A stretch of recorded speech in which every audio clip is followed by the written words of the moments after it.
C'est l'une des voies navigables tracées par l'homme les plus spectaculaires d'Europe.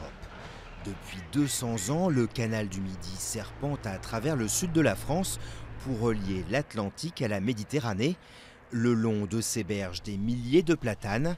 C'est en partie grâce à eux que le canal a été classé au patrimoine mondial de l'UNESCO. Mais aussi à cause d'eux qu'il pourrait perdre cette inscription.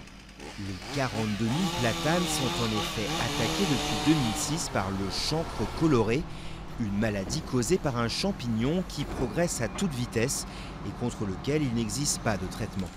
Seule solution donc pour préserver le site, les abattre. 3000 arbres devraient ainsi disparaître en 2013. Ce sont des experts scientifiques à qui on a posé la question en disant mais c'est quoi cette maladie, qui très vite nous ont dit vous savez c'est une maladie qui est inéluctable et de toute façon à terme ça va être l'ensemble du canal qui va être impacté.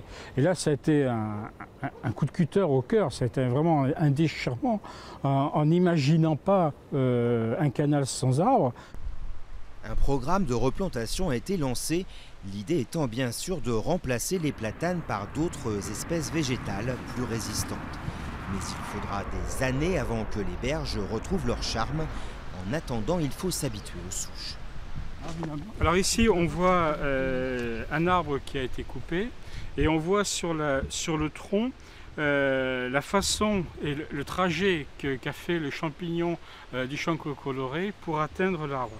On voit qu'il est rentré par l'écorce. Les traces noires montrent que le champignon est arrivé au cœur de l'arbre pour le contaminer. Pour sauver le statut de chef-d'œuvre mondial du canal du Midi, il faudra débourser 200 millions d'euros sur 10 à 15 ans. Qui paiera? Sujet délicat, l'État et les collectivités ne se sont pas encore mis d'accord sur ce point.